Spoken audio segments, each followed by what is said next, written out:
નમસ્કાર, ન્યૂઝ બુલેટિનમાં આપનું સ્વાગત છે। હું છું પંકજ। શરૂઆત મહત્વપૂર્ણ સમાચારથી। ખાતરના ભાવમાં વધારો થયાની અફવા ફેલાઈ રહી છે, ત્યારે આ અફવા મામલે કૃષિ મંત્રી આરસી ફળદુએ સ્પષ્ટતા કરી છે। ડીએપી અને એનપીકેના ભાવ નથી વધ્યા। ખાતર કંપનીઓએ ભાવમાં વધારો નથી કર્યો। ભાવ વધારાના અહેવાલ કોંગ્રેસ પ્રેરિત હોવાનું આરસી ફળદુએ જણાવ્યું। ખેડૂતોને ગેરમાર્ગે દોરવાના થઈ રહ્યા છે પ્રયાસ। ચૂંટણી સમયે ભ્રમણા ફેલાવવાના પ્રયાસો થઈ રહ્યા છે તેવું પણ આરસી ફળદુએ ઉમેર્યું હતું। જીએસએફસી, જીએનએફસી અને ઇફકોએ નથી વધાર્યા ભાવ।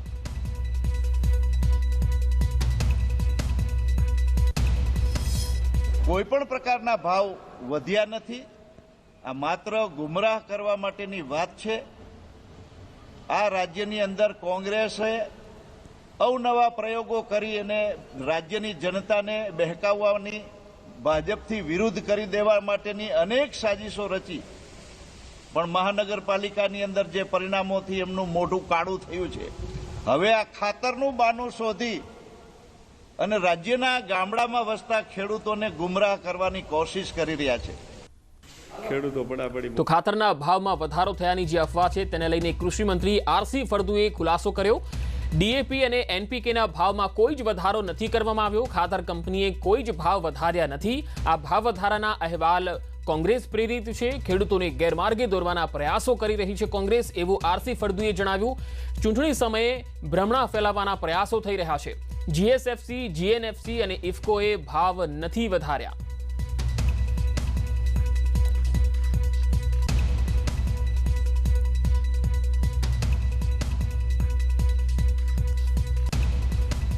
તો ખાતરના ભાવમાં વધારો થયાની જે અફવા છે તે મામલે કૃષિ મંત્રી આરસી ફળદુએ તો ખુલાસો કર્યો છે, ત્યારે આ જ મામલે દિલીપ સંઘાણીએ પણ પોતાની પ્રતિક્રિયા આપી। ડીએપી, એનપીકે રો મટીરિયલના ભાવો જે રીતે વધ્યા છે, એના કારણે કંપનીઓને આ ખાતરમાં ભાવ વધારવાની પરિસ્થિતિ જે પેદા થઈ છે, અને છતાં પણ ઇફકોએ નિર્ણય કર્યો છે કે હાલના તબક્કે કોઈ ભાવ વધારવા નહીં। અન્ય કંપનીઓએ જે ભાવ વધારો કર્યો છે એ ભાવ વધારાના કારણે જે અસરો આવશે, લગભગ 1200 રૂપિયા જે ટનના હતા એના કોઈ કંપનીએ 1300, 1400, 1500 સુધી ભાવ વધારો કર્યો છે।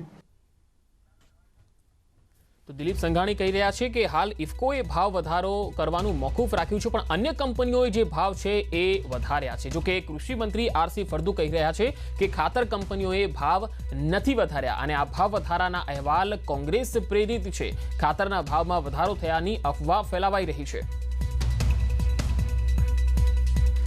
તો જીએસએફસી, જીએનએફસી અને ઇફકોએ ભાવ નથી વધાર્યા એવું આરસી ફળદુએ જણાવ્યું છે। તો સાથે દિલીપ સંઘાણીએ જણાવ્યું છે કે જે ખાતર બનાવતી કંપનીઓ છે, જે ખાનગી છે, તેઓ ભાવ વધારો કરી રહી છે અને આગામી સમયમાં તેમાં 1200માં જે મળી રહ્યા છે તેના 1500 થી 1400ની આજુબાજુમાં ભાવ થઈ શકે છે।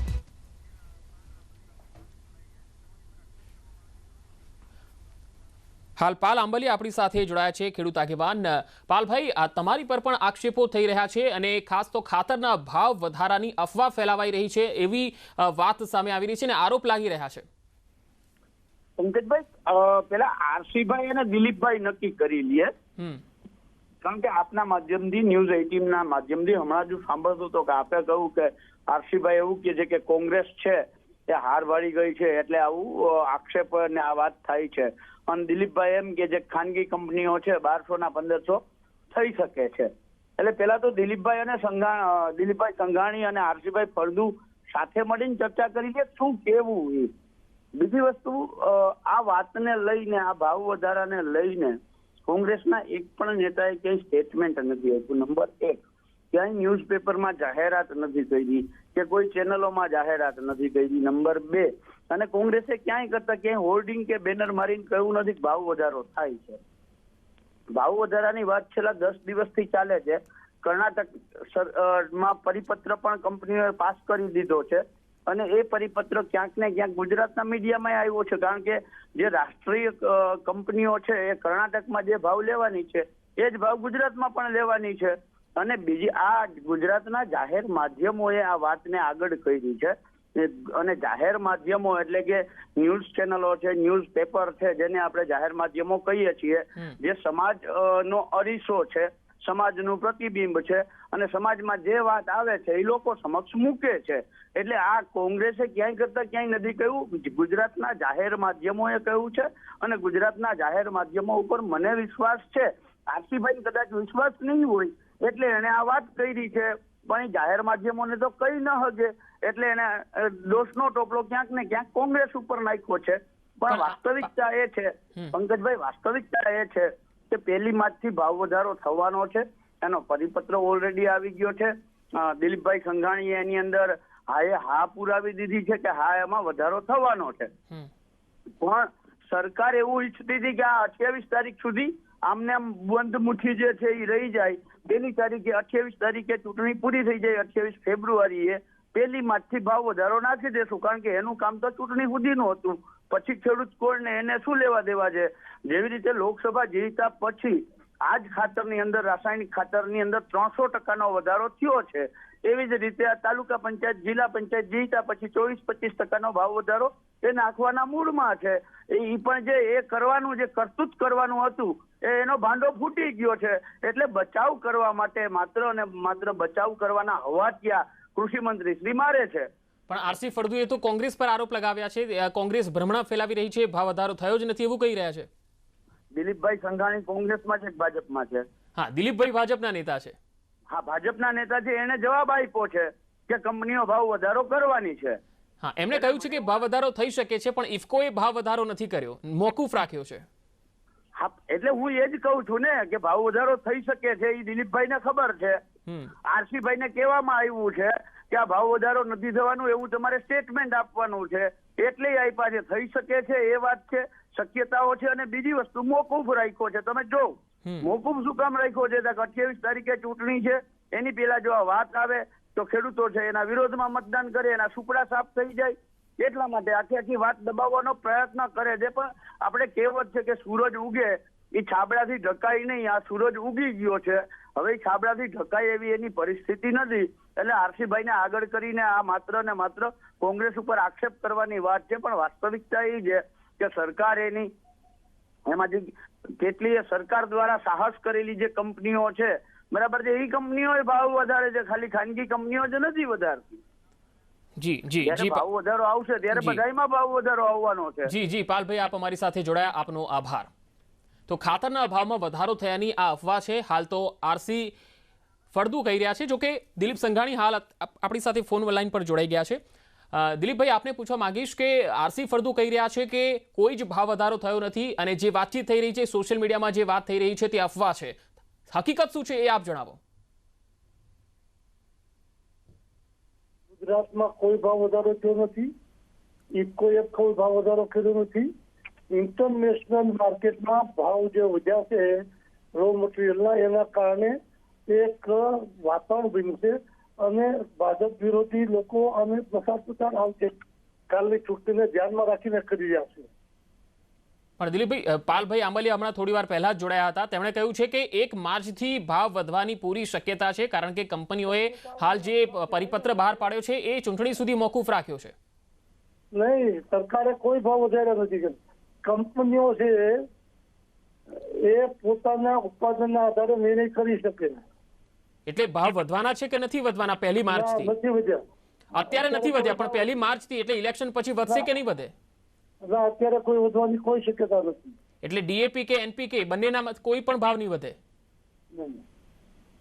જી જી, આભાર દિલીપભાઈ અમારી સાથે જોડાવા બદલ. તો આ હતા દિલીપભાઈ સંઘાણી. તેઓ કહી રહ્યા છે કે હાલ તો કોઈ વધારો નથી કરવામાં આવ્યો અને તેમણે એ વાત તો સ્વીકારી છે કે જે રાષ્ટ્રીય કક્ષાની કંપનીઓ છે એમાં રો મટીરિયલના જે ભાવ વધ્યા છે તેને લઈને હાલ એક દબાણ ઊભું થયું છે ભાવ વધારા માટેનું, પણ હાલ એ ભાવ વધારો નથી થયો. જો કે બીજી તરફ પાલ આંબલિયા જે જોડાયા અમારી સાથે, તેમણે કહ્યું છે કે એ ભાવ વધારો જે દિલીપભાઈએ પહેલા જે વાત કરી હતી એ પ્રમાણે 1 માર્ચથી આ ભાવ વધારો થવાનો જ છે અને એ અંગેનો પરિપત્ર ચૂંટણીને લઈને હાલ મોકૂફ રખાયો છે. હવે હકીકત શું છે એ થોડા દિવસોમાં ખબર પડી જશે. અમરેલીના વડિયામાં ખાતરનો ઉપાડ વધ્યો છે. એનપીકે અને ડીએપી ખાતર માટે પડાપડી થઈ ગઈ છે. મોટી સંખ્યામાં ખેડૂતો ડેપોએ પહોંચ્યા. ડેપો મેનેજરે વધુ ખરીદીનો પણ સ્વીકાર કર્યો છે. તો તે એક તરફ NPK અને DAP ખાતરના ભાવ વધારાની અફવા ફેલાઈ છે, તો બીજી તરફ હવે ખાતરનો ઉપાડ વધી રહ્યો છે, ખાતર માટે પડાપડી થઈ રહી છે અને ખેડૂતો હવે ખાતરના ડેપોએ પહોંચી રહ્યા છે. ડેપો મેનેજરે પણ સ્વીકાર્યું છે અને તેઓ વધુ ખરીદી લઈ રહ્યા છે. અમરેલીના વડિયાથી આ ખબર.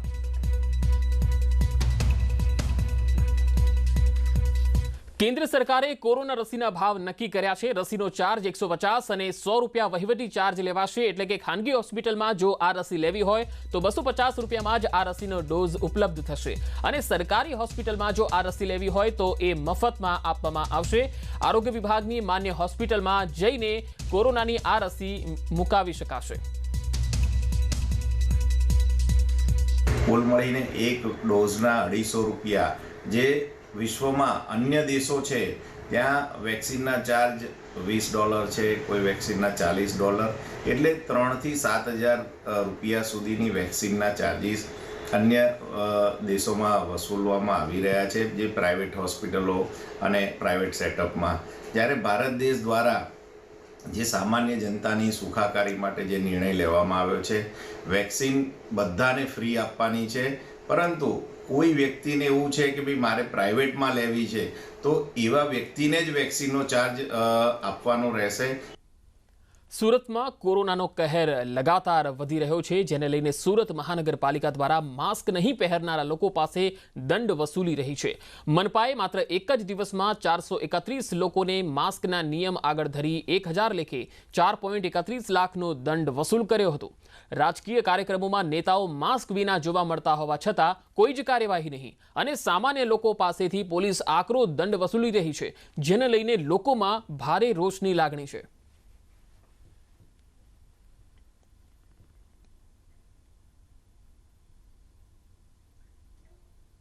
અને હવે વાત સ્વરાજના સંગ્રામની.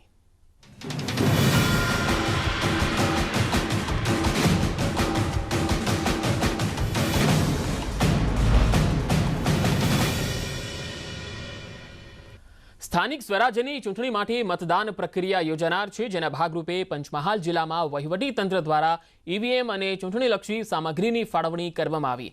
મતદાન પ્રક્રિયામાં 9,320 કર્મચારીઓ જોડાશે.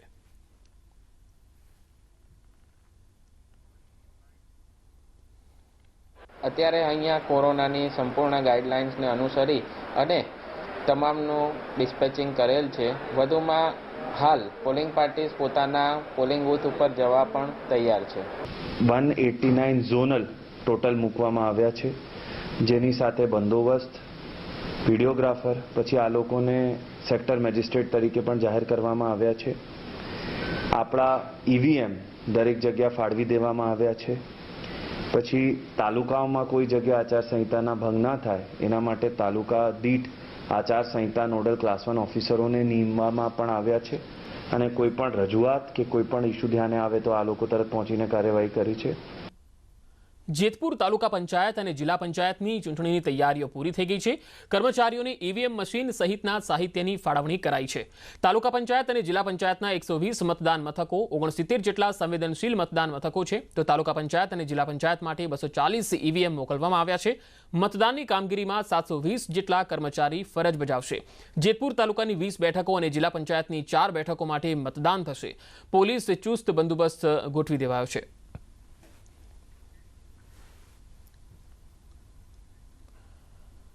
સુરતમાં ઝાડા ઉલટી બાદ વિદ્યાર્થિનીનું મોત થયું છે. પાંડેસરાના વડોદ ગામની આ ઘટના. વિદ્યાર્થિનીને સિવિલમાં લવાયા બાદ તેનું મોત થયું. મોતના કારણ અંગે પોસ્ટમોર્ટમ કરાશે. પરિવાર વિદ્યાર્થિનીને ભુવા પાસે લઈ ગયો હતો અને ભુવા પાસેથી આવ્યા બાદ તેની તબિયત વધારે લથડી હતી. મજૂરી કામ કરતા આ પરિવારની દીકરી હતી, જેનું ઝાડા ઉલટીની ઘટના બાદ મોત નીપજ્યું. પાંડેસરાના વડોદ ગામે આ ઘટના બની. વિદ્યાર્થિનીને સિવિલમાં લઈ જવાયા બાદ તેનું મોત થયું. પરિવાર દીકરીને ભુવા પાસે પણ લઈ ગયો હતો અને ત્યારબાદ તેની તબિયત લથડી હતી.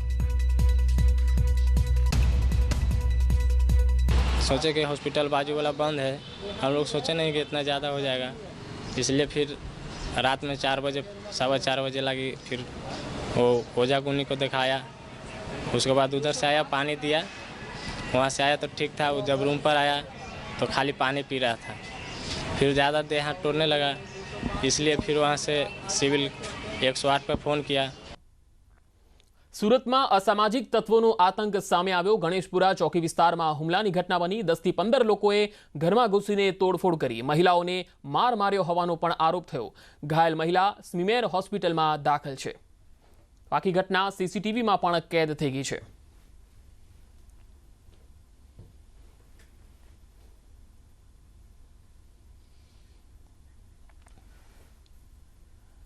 સુરતમાં દારૂડિયા પતિને પત્નીએ સજા આપી. કડોદરામાં પત્ની અને તેના ભાઈને તાલિબાની સજા. નશામાં હેરાન કરતા પતિને સજા ફરમાવી. પત્ની અને ભાઈએ મળીને પતિને 2000 ફૂટ દૂર સુધી ઢસડીને લઈ ગયા. પતિને ટેમ્પા પાછળ બાંધી દીધો અને 2000 ફૂટ સુધી તેને ઢસડ્યો હતો. પતિ દારૂના નશામાં પત્નીને મારઝૂડ કરતો હતો, જેથી કંટાળીને પત્નીએ પોતાના ભાઈ સાથે મળીને આ તાલિબાની સજા આપવાનો નિર્ણય કર્યો. પતિ અને જે ખાસ તો તેની પત્ની છે અને તેના ભાઈ છે, એ બંનેને આ જે સજા છે એ આખી સીસીટીવીમાં પણ કેદ થઈ ગઈ હતી. કઈ રીતે તેઓ ટેમ્પાની પાછળ બાંધીને તેમને લઈ જાય છે. આખરે લોકોએ પતિને છોડાવ્યો. પતિની હાલત નાજુક બતાવાઈ રહી છે. તે સારવાર હેઠળ છે. પત્ની અને તેના ભાઈની હાલ તો પોલીસે અટકાયત કરી છે. અમદાવાદનો દેશી દારૂનો એક વિડીયો વાયરલ થયો છે. આ વિડીયો અંગે ન્યૂઝ 18ની પુષ્ટિ નહીં. દેશી દારૂની હાટડીઓ અંગેનો આ વિડીયો છે. ન્યૂ રાણીપના સરસ્વતીનગરના વિડીયોની ચર્ચા છે. બેરોકટોક આ દેશી દારૂની હાટડી અહીંયા ચાલી રહી હોવાનો આરોપ લાગ્યો છે. બ્રેક બાદ વાત ભારત અને ઇંગ્લેન્ડ મેચની. ત્રીજી ટેસ્ટમાં ભારતે ભવ્ય જીત મેળવ્યા બાદ હવે કોહલીની ટીમની નજર ચોથી ટેસ્ટ પર છે. 4 માર્ચથી અંતિમ ટેસ્ટ રમાવાની છે. ત્યારે પીચને લઈને બીસીસીઆઈના ઓફિશિયલ સ્કોરર તુષાર ત્રિવેદીએ એક્સક્લુઝિવ જાણકારી આપી. ચોથી ટેસ્ટ માટેની પીચ અંગે તુષાર ત્રિવેદીનું મોટું નિવેદન આપતા તેમણે કહ્યું કે ટોસ મહત્વનું સાબિત થશે. પહેલા દિવસે પીચ હાર્ડ રહેશે, જેથી બેટ્સમેનોને મળી શકે છે મદદ. અને પહેલી ટેસ્ટને લઈને પીચની થઈ રહેલી ટીકા અંગે તુષાર ત્રિવેદીએ કહ્યું કે એક જ પીચ પર બંને ટીમને તક મળી હતી, એટલે પીચનો વાંક ન કાઢી શકાય. હવે નેક્સ્ટ મેચની વાત કરીએ તો નેક્સ્ટ મેચમાં પીચ કેવી હોય, તો હું માનું છું ત્યાં સુધી નેક્સ્ટ મેચમાં થોડો સુધારો થશે. અને એક તો જે આ ટ્રેક જે રમાઈ ત્રીજી ટેસ્ટ એ ટ્રેક ઉપર હવે નહીં રમાય, એટલે ટ્રેક બદલાશે. સેન્ટર પીચની બાજુમાં બીજી વિકેટ છે, ત્યાં લઈ જાય તો એ વિકેટમાં કદાચ બની શકે કે પહેલે દિવસે વિકેટ હાર્ડ રહેશે. અને હાર્ડ રહેશે એટલે પહેલે દિવસે ધારો કે ટોસ જીતીને બેટિંગ લીધી તો ફાયદો થઈ શકે. પણ બપોર પછી પહેલે દિવસે બપોર પછી થોડું બિહેવિયર ચેન્જ થાય, તેમ છતાં એટલું બધું નહીં થાય. અને પછી બીજે અને ત્રીજે દિવસે ધીમે ધીમે બોલર્સને તરફેણ કરે એ ટાઈપની વિકેટ બની શકે છે. ત્રીજી ટેસ્ટ રમાઈ તેમાં પીચને લઈને તો આખી દુનિયા પોતપોતાની રીતે ઓપિનિયન આપતી રહે છે. જો ઇંગ્લિશ મીડિયાની વાત કરીએ તો એ લોકો પીચની ટીકા કરતા રહે છે. ભારતીય મીડિયાની વાત કરીએ તો એ લોકો એમ કહે છે કે નહીં, પીચ બરાબર હતી, વાંક બેટ્સમેનનો હતો. આપણે જે વાત કરવી છે એ એવી છે કે પહેલી વાત તો એ કબૂલ કે પીચ આદર્શ નહોતી. ટેસ્ટ મેચ માટે જે પીચ જોઈએ એ જનરલી કેવી પીચ હોય છે કે પહેલાં બંને ટીમ જ્યારે બેટિંગ કરતી હોય ત્યારે 300-400 મિનિમમ, પછી ટીમની બહુ સ્ટ્રેન્થ સારી હોય, કોઈ બેટ્સમેન ડબલ સેન્ચુરી ફટકારે તો 500-600નો સ્કોર પણ થાય, પરંતુ 300-400 રનનો આઈડિયલ છે. અને એ પછી જ્યારે બીજો દાવ આવે ત્યારે પીચ છે એનું બિહેવ ચેન્જ થાય. પીચ સ્પિન લેતી હોય, જો ભારતીય વિકેટો હોય તો, ઇંગ્લિશ વિકેટ હોય અથવા તો બીજા કોઈ દેશની હોય તો ફાસ્ટ વિકેટ હોય. એ સંજોગોમાં બીજા દાવમાં બોલર્સને યારી આપતી હોય એ ટાઈપની પીચ બનતી હોય છે. પણ અહીંયા એવું નહોતું. અહીંયા 2 દિવસમાં તો મેચ પૂરી થઈ ગઈ, એટલે પીચને એ રીતે જોવા જઈએ તો આદર્શ ન કહી શકાય. જો રવિચંદ્રન અશ્વિન અને અક્ષર પટેલ ઇંગ્લેન્ડની 20 વિકેટ લઈ શકતા હોય, ઈશાંત શર્માએ પહેલે દિવસે ત્રીજી જ ઓવરમાં 1 વિકેટ લીધી, એ સિવાય ઇંગ્લેન્ડની 19 વિકેટ પડી, એ 19 વિકેટ ભારતના સ્પિનર્સને મળી. હવે જો ભારતના સ્પિનર્સ વિકેટ લઈ શકતા હોય તો ઇંગ્લેન્ડ પણ લઈ શકે છે. અને એ આપણે જોયું કે ઇંગ્લેન્ડનો કામ ચલાવ સ્પિનર જેક લીચે ધારો કે 10 વિકેટ લીધી હોત તો કોઈને નવાઈ ના લાગે, પરંતુ જો રૂટ બોલિંગ કરે છે, ક્યારેક વિકેટ લઈ જાય છે.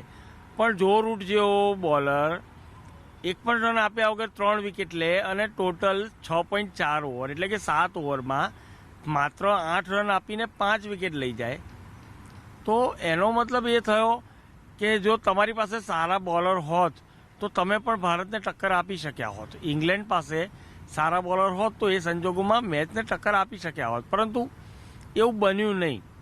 અને એની સરખામણીમાં રોહિત શર્માએ બેટિંગ સારી કરી એટલે ભારતને લીડ મળી ગઈ. તો આ પ્રકારની પીચમાં બીજું કે અક્ષર પટેલે જે 11 વિકેટ લીધી છે એ અક્ષર પટેલની 11 વિકેટ છે, એમાંથી મોટાભાગની વિકેટ સીધા બોલમાં આવી છે. એટલે બોલ ખરાબ હતો, પીચ ખરાબ હતી ને બોલ આડાવડા ટર્ન થતા હતા, અથવા તો જેને વિશિયસ ટર્ન કહેવાય ક્રિકેટની ભાષામાં, એવા વિશિયસ ટર્ન થતા હતા એવું તો કહી શકાય નહીં. કારણ કે આખી મેચમાં જે 30 વિકેટ પડી એ 30માંથી 29 વિકેટ તો સ્ટ્રેટ બોલ પર પડી છે. એટલે અહીંયા આપણે વિકેટને એટલો બધો વાંક ના કાઢી શકાય. રોહિત શર્માએ શું કીધું? રોહિત શર્મા એમ કહે છે કે આ પીચ ઉપર તમારે રન કરવાના ઉદ્દેશ્યથી બેટિંગ કરવાની હતી, એની બદલે તમે ઓવર ડિફેન્સિવ થઈ ગયા. એટલે રોહિત શર્માએ એવું નથી કીધું કે ઇંગ્લેન્ડના બેટ્સમેન, ભારત અને ઇંગ્લેન્ડ બંને ટીમના બેટ્સમેન ઓવર ડિફેન્સિવ થઈ ગયા. એ ઓવર ડિફેન્સિવ થયા એને કારણે એ લોકો પ્રેશરમાં આવ્યા એને કારણે પણ એમની વિકેટ પડી છે. અક્ષર પટેલે જે રીતે છે બીજા દાવમાં 3-4 વિકેટો લીધી છે 5માંથી, એ વિકેટો એવી હતી કે બેટ્સમેન અતિશય દબાણમાં હતો અને દબાણને વશ થઈને તેણે વિકેટ ધરી દીધી છે. એટલે આવું પિચમાં બનતું રહે છે. ભારતીયોમાં આત્મનિર્ભરતા તરફ વધવાની એક સ્વાભાવિક ક્ષમતા હોય છે, જેનો સીધો સંબંધ આત્મસન્માન અને સ્વાવલંબન સાથે છે. નેટવર્ક 18ની પહેલ સ્વાભિમાન ભારત પ્રેઝન્ટેડ બાય આઈટીસીએ દેશભરમાંથી એવી ગાથાઓની પસંદગી કરી છે જેમાં લોકોએ કોઈપણ સરકારી મદદ વિના પોતાની સમસ્યાઓનો પોતે જ ઉકેલ શોધી કાઢ્યો હોય. આ ગાથાઓ છે નવા પ્રયોગો અને સ્વનિર્ભરતાની, જે આપણને એક રાષ્ટ્ર તરીકે પરિભાષિત કરે છે. એમાંની એક ગાથા છે આઈઆઈટી ગ્રેડની, કે જેણે વાયુ પ્રદૂષણનો સામનો કરવા માટે એક ડિવાઇસ બનાવ્યું છે જે ઇનોવેટિવ છે અને ઓછા ખર્ચે બન્યું છે.